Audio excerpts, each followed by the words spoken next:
El doctor Jorge Adame Godard es investigador titular nivel C de tiempo completo del Instituto de Investigaciones Jurídicas de la Universidad Nacional Autónoma de México. Es miembro del Sistema Nacional de Investigadores a nivel 3, profesor de la Facultad de Derecho de la Universidad Panamericana. Ha sido autor en las líneas de Derecho Romano, Filosofía Social y Derecho Mercantil Internacional de más de 100 artículos publicados en revistas y obras científicas. Ha recibido el Premio de Investigación Jurídica Ignacio M. Altamirano, otorgado por el Gobierno del Estado de Guerrero y la Universidad Nacional Autónoma de México. En 1994 le otorgaron este premio, mientras que el Premio Cruz al Mérito en la Investigación Jurídica, otorgado por el Instituto Mexicano de Cultura y entregado por el Presidente de la República en 1996. Sin más preámbulos, cedo el uso de la palabra a el doctor Jorge Adame Godard. Muchas gracias. Muchas gracias por estos aplausos de esperanza, que son los que se dan al principio porque se piensa que habrá algo bueno, ¿no? Después vienen los aplausos de caridad, los que se dan al final cuando ya se va el ponente, ¿no? Así que muchas gracias. Agradezco mucho a la senadora Lisbeth Hernández que me haya invitado a estar con ustedes, al doctor Javier Ginebra, quien me hizo personalmente la invitación, a todos ustedes por su presencia. Quiero hacer una reflexión sobre el matrimonio, pero no así en general, sino únicamente en relación con la jurisprudencia que emitió la Suprema Corte de Justicia el segundo semestre del año pasado. Es jurisprudencia obligatoria, de modo que afecta a toda la nación. En mi opinión, esa es la síntesis de mi ponencia, estas tesis transforman el matrimonio civil y lo convierten en una asociación de carácter privado, sin mayor relevancia pública. Pero al mismo tiempo abren la posibilidad de que haya una nueva legislación sobre el matrimonio en todos los códigos del país, todos los códigos civiles del país. O sea que es una oportunidad que se puede aprovechar. Pero primero quiero comentar esas tesis, qué es lo que dicen, criticarlas, señalar luego los efectos jurídicos y políticos que tienen y presentar ante ustedes esta oportunidad de una nueva legislación matrimonial. Hay una tesis aprobada en junio de 2015 de jurisprudencia obligatoria por reiteración de criterios, es decir, hubo ya 5 sentencias de la Corte en el mismo sentido. Y la tesis se refiere a los requisitos para contraer matrimonio. Y dice la tesis que cualquier ley, cualquier código civil que diga que el matrimonio es entre varón y mujer o que señale que el fin del matrimonio es la procreación, esa ley es inconstitucional. Claro, esto contradice lo que dicen la mayor parte de los códigos civiles y lo que es la opinión común del pueblo mexicano. Hubo otras 4 tesis relacionadas con estas, pero todos dependen de esta que dice que señalar que el fin del matrimonio es la procreación es anticonstitucional. Porque si el matrimonio no tiene ese fin, pues evidentemente que puede haber matrimonio entre personas del mismo sexo, porque no van a procrear. Otra tesis dice que aun cuando hubiera una legislación alternativa que señalara una forma de convivencia no matrimonial para personas del mismo sexo, sería discriminatoria, porque no se le está dando a esas personas la posibilidad de contraer matrimonio. Son 5 tesis en el mismo sentido, pero todas dependen del hecho de que se niega que la procreación sea el fin natural del matrimonio. ¿Qué razones tiene la Corte para llegar a esta conclusión? En primer lugar, las razones de la Corte están sobre todo en la primera sentencia que dio cuando se hizo la reforma al Código Civil del Distrito Federal, y se admitió que el matrimonio era unión libre de dos personas sin indicar el sexo. Se presentó una acción de inconstitucionalidad y la Corte resolvió que no, que la reforma era perfectamente apegada a la Constitución. Y ahí en esa sentencia es donde puso sus argumentos sobre esta materia. Después simplemente ha estado reiterando sus puntos de vista. Primer argumento dice, la Constitución no define lo que es el matrimonio. Y si la Constitución no define lo que es el matrimonio, pues se puede decir que matrimonio es cualquier cosa, o lo que sea conforme con la Constitución. Este es un análisis superficial, porque evidentemente la Constitución no define todas las palabras que usa, sería imposible. Tampoco define lo que es la propiedad, tampoco define lo que es el pueblo, tampoco define lo que es el bien público. Hay muchas cosas que no define la Constitución y no puede definirlas, porque la Constitución se hace en un ambiente cultural y va dirigida a las personas que viven en ese ambiente cultural. Por eso es una regla de interpretación común de la Constitución que las palabras ordinarias, de uso ordinario, que utiliza la Constitución, se interpretan conforme al sentido común que tienen en el pueblo, en la cultura, esas palabras. Y que las palabras técnicas se interpretan de acuerdo con su contenido técnico. Entonces, la palabra matrimonio sí existía en la Constitución. Hay dos ocasiones en las que la Constitución se refiere al matrimonio. Originalmente en el artículo 130, que regula las relaciones entre la Iglesia y el Estado, decía, el matrimonio es un contrato civil. Había una definición de matrimonio. Posteriormente, en 1992, se quitó esa frase y se dice, todos los actos del Estado civil estarán regidos por las leyes, pero el matrimonio es uno de los actos del Estado civil.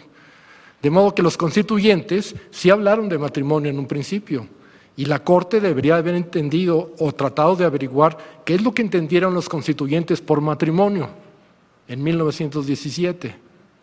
Y evidentemente entendían el matrimonio entre varón y mujer. Eso históricamente se puede demostrar. Por otro lado, ¿cómo entiende la palabra matrimonio desde un punto de vista técnico? Pues todos los códigos civiles hablan de que el matrimonio es entre varón y mujer. Entonces, ¿por qué los ministros imponen que el matrimonio no tiene como fin la procreación? Es una ocurrencia de ellos. Hay otro artículo en la Constitución, cuando habla de la nacionalidad, donde dice que podrán tener la nacionalidad mexicana la mujer extranjera casada con varón mexicano, adquiere la nacionalidad, y el varón extranjero casado con mujer mexicana adquiere la nacionalidad. Entonces está pensando la Constitución entre matrimonio entre varón y mujer, pero esto no lo analizaron los ministros de la Corte. De modo que es una sentencia que en mi punto de vista es superficial porque no analiza la tradición constitucional mexicana. Hace muchas referencias a tratados internacionales, pero a la historia mexicana, a la historia constitucional mexicana, no hace referencias. El argumento principal, estoy simplificando porque hay poco tiempo. El argumento principal, así de fondo, es que el matrimonio, cuando se dice que es entre varón y mujer, se discrimina a todas las personas que sienten atracción por personas de su mismo sexo y que no pueden contraer matrimonio. Dice, si el derecho a contraer matrimonio es un derecho humano, negarle a las personas que tienen esas tendencias la posibilidad de contraer matrimonio es un acto discriminatorio. Y la Constitución prohíbe la discriminación. Ahora, vamos a ver si realmente hay una discriminación. Hay que tener en cuenta, el matrimonio es una forma de asociación y todos tenemos un derecho natural a asociarnos. Lo reconocen todos los tratados de derechos humanos, lo reconoce también la Constitución. Todos tenemos el derecho de asociarnos para un fin lícito. Y ese derecho a nadie se le está negando. El matrimonio es una forma de asociación. Todas las asociaciones se distinguen por el fin al que tienden. Y ese fin es el que hace su propia ley. Si, por ejemplo, se quieren reunir personas para constituir una empresa, se constituyen como una sociedad anónima, porque tienen una sociedad mercantil, porque tienen un fin de lucro. Si se unen varias personas para procurar un beneficio social, se unen en una asociación civil, porque su fin es un beneficio social X, cultural, deportivo, etc. Si se unen los trabajadores para defensa de los intereses, constituyen un sindicato. Si se unen científicos para la defensa y promoción de la ciencia, constituyen una academia, etc.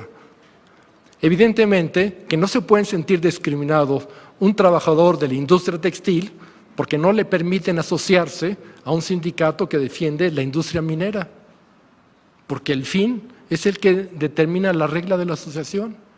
Si alguien quiere obtener un lucro mediante una asociación, pues que no constituya una asociación civil, porque esa no es su finalidad.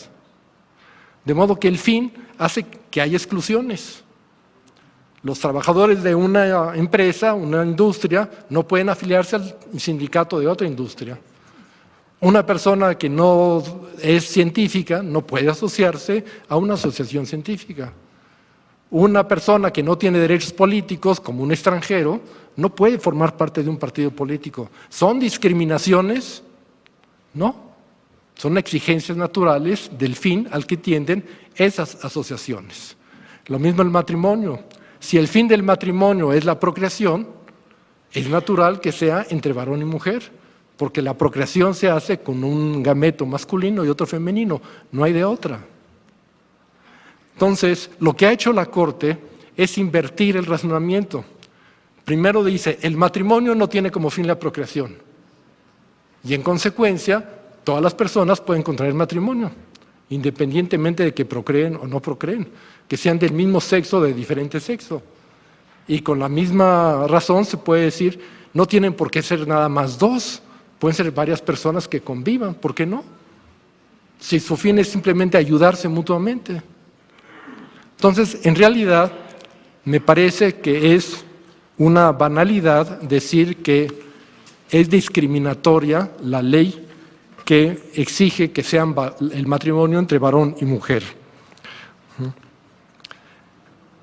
Luego también la Corte dio otra jurisprudencia acerca del divorcio.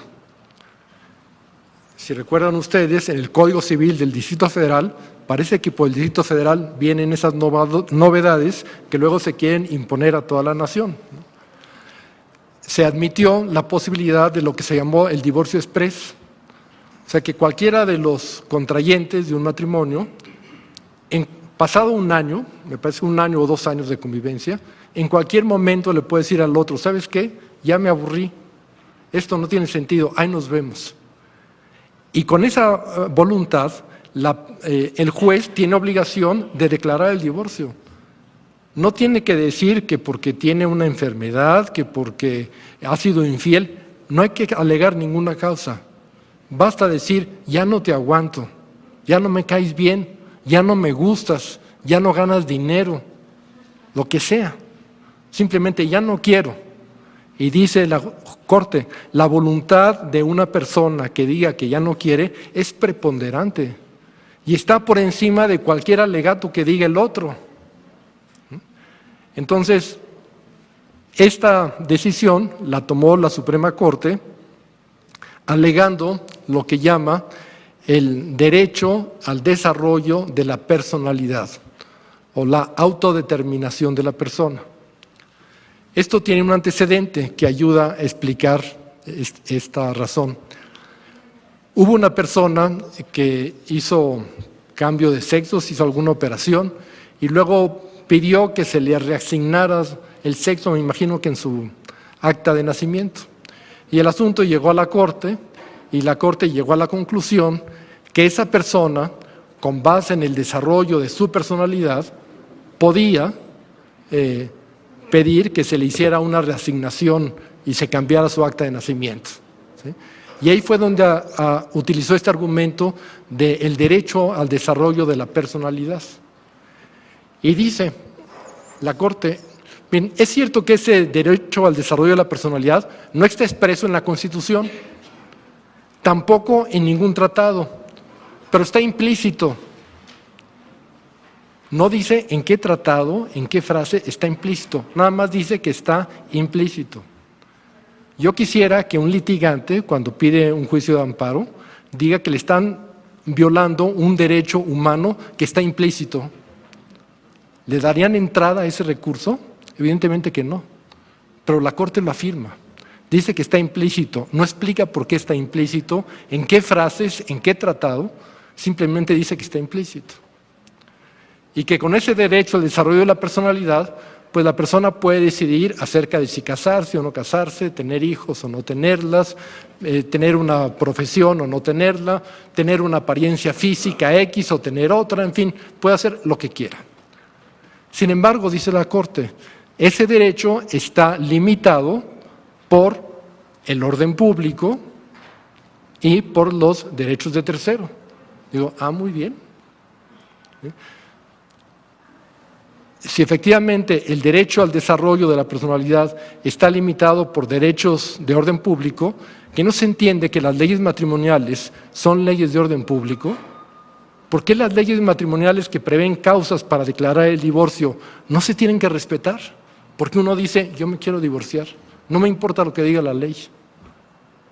Además, derechos de tercero, ¿que el otro cónyuge no es un tercero?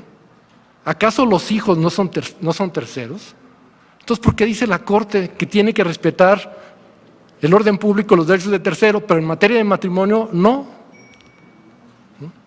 Hay aquí también un grave error de la Corte y superficialidad de la Corte. Además, el derecho al desarrollo de la personalidad no es un derecho, es el estado propio del ser humano, libre. Somos libres por ser racionales y por lo tanto podemos tomar decisiones. Y si somos libres, somos responsables. Tenemos que dar cuentas de nuestros actos. El orden jurídico toma como fundamento esto, que somos libres y por lo tanto nos ordena deberes y establece prohibiciones. Y precisamente nuestra autodeterminación tiene que limitarse por lo que establece el orden jurídico y por los derechos de terceros. Entonces, no sé aquí por qué la Corte no es congruente ni siquiera con su propio razonamiento. Pero el hecho es que esto ya es jurisprudencia obligatoria. Entonces, independientemente de lo que digan los códigos civiles de los estados, si una persona en cualquier estado de la República quiere divorciarse porque dice, ya no te aguanto, tiene derecho a divorciarse y el juez lo va a divorciar. Entonces, estas tesis de la Corte realmente han transformado el matrimonio civil. Noten que hablo de matrimonio civil, no hablo de matrimonio a secas, porque el matrimonio civil es algo que inventaron los legisladores y que está en los códigos civiles, un conjunto de reglas que ellos inventaron y que ellos aprobaron. Pero no es el matrimonio tal como se entiende en sentido natural de acuerdo con la dignidad de la persona humana. El matrimonio civil pues se ha convertido simplemente en un convenio de convivir libremente contraído y de ayudarse recíprocamente. Si dos personas deciden irse a vivir juntas y ayudarse, eso ya es matrimonio. Es la misma definición de matrimonio que tiene el Código Civil del Distrito Federal, que ahora lo generalizan para toda la nación. Y es un contrato, un acto que se contrae libremente deciden convivir y se puede deshacer por la voluntad unilateral de cualquiera de ellos. En cualquier momento dicen, ya no te aguanto y se acabó el matrimonio. A eso se ha reducido el matrimonio. Llevando las cosas al absurdo, si dos estudiantes que van a estudiar a una universidad fuera de su casa o lejos de su casa, rentan un departamento para vivir juntos y ayudarse con el pago de la renta, eso es matrimonio, de acuerdo con la tesis de la Corte, del Código Civil del DF y la tesis de la Corte. Eso es matrimonio. Conviven libremente, el momento que quieran se van y se ayudan con los gastos de la casa. Eso es matrimonio. Ahora, también en esta definición de matrimonio puede caber cualquier cosa. Puede caber que se reúnan dos jóvenes, varón y mujer, para vivir juntos. Nada más. y no quieren procrear. Eso es matrimonio. O pueden reunirse dos jóvenes, varón y mujer, para vivir juntos, procrear hijos, educarlos y fundar una familia. También lo pueden hacer y eso sería matrimonio. O pueden dos personas del mismo sexo irse a vivir juntas para ayudarse recíprocamente y eso también es matrimonio. Es decir, la Corte ha llegado a definir como matrimonio lo que puede considerarse el matrimonio mínimo, lo mínimo, pero no es todo el matrimonio. Deja entonces libre a los contrayentes que definan cuáles son los fines de su unión. No se puede decir que sea ilícito convivir para procrear y para educar hijos y fundar una familia. Eso no va en contra de la ley, ni va en contra de la jurisprudencia. Si dos personas así lo quieren hacer y así quieren vivir, la ley debe respetarlos y decir, ellos han decidido vivir de esta manera su matrimonio y eso es matrimonio. Si dos personas, cuando contraen matrimonio, dicen, queremos fortalecer el vínculo, la relación que hay entre ellos, de modo que no queremos que se disuelva por la voluntad de cualquiera, sino que se disuelva únicamente de común acuerdo. Y ellos lo convienen así. Vamos a estar juntos hasta que de común acuerdo decidamos separarnos. La ley lo debe respetar y la Corte lo debe respetar. Es el libre desarrollo de la personalidad, ¿no? También si ellos quieren vivir de esa manera, así pueden vivir. Entonces, por eso me parece que estas jurisprudencias de la Corte tienen efectos importantes, porque la jurisprudencia sobre los fines del matrimonio se hizo por reiteración de criterios y declara inconstitucionales las leyes que afirmen que el matrimonio es entre varón y mujer y para procrear hijos. La Corte tiene, una vez que ya publicó la jurisprudencia, que notificar a las legislaturas para que modifiquen sus códigos civiles y hagan códigos civiles de acuerdo con la jurisprudencia de la Corte. Las legislaturas podrán hacerle caso o no hacerle caso, pero la Corte tiene que notificar. Y si no le hacen caso, la Corte, con aprobación de un número, no sé si 7 u 8 ministros, puede hacer una declaración de inconstitucionalidad públicamente, ¿no? Es decir, el código de tal entidad federativa es inconstitucional, va en contra de la Constitución. Bueno, los gobernadores en los estados podrán decirle a los funcionarios del registro civil, mira, tú respeta la ley local, lo que diga la ley local. Y si hay unas personas que se inconforman, pues que vayan, pidan un amparo, consiguen el amparo y entonces casan por decisión del juez. Pero tú por lo pronto respeta la ley local, que sería, digamos, un gobernador que está como más cercano con las necesidades de su pueblo. Puede un gobernador decir, no, ¿para qué hacemos las cosas complicadas? Y ordenarle a los funcionarios del registro civil, ¿saben qué? Ustedes hagan matrimonio como dice la Corte, ignoren la ley local y plieguense a lo que dice la Suprema Corte de Justicia. También lo puede hacer. Pero son soluciones transitorias. Finalmente tiene que haber una reforma del Código Civil. Y son reformas del Código Civil, pues creo que nada más el DF y Coahuila aceptan el matrimonio entre personas del mismo sexo, pero se tendrán que modificar los 30 códigos civiles de los estados. Y además, esto es importante aquí para los senadores, el Código Civil Federal, porque el Código Civil Federal, que es ley aprobada por el Congreso de la Unión, tiene que modificarse, porque rige ciertos matrimonios, sobre todo matrimonios cuando intervienen extranjeros, y tiene que modificarse. Entonces me parece que se puede aprovechar esta oportunidad para legislar sobre matrimonio, hacer una legislación sobre matrimonio inteligente y amplia, que acepte ese matrimonio mínimo que señala la Corte, pero que al mismo tiempo deje abierta la posibilidad de que sean los contrayentes los que definan el fin para el cual se casan y la solidez del vínculo con el cual se casan. De modo que entonces se recupera algo que se había perdido. Se recupera que el vínculo matrimonial lo contraen los cónyuges, los novios, ellos son los que hacen el matrimonio. No es el Código Civil el que da el matrimonio, ni el oficial del registro civil, que dice pomposamente, y ahora puede besar a la novia. ¿Tú quién eres para decirme si yo puedo besar o no besar a la novia? ¿Sí? Entonces, hay esa oportunidad de hacer una legislación amplia que recupere el matrimonio como una decisión personal, comunitaria, compartida por los cónyuges, por los contrayentes y con los fines y la estabilidad que ellos mismos quieran. Sí, muchas gracias. Muy interesante. Sí, gracias.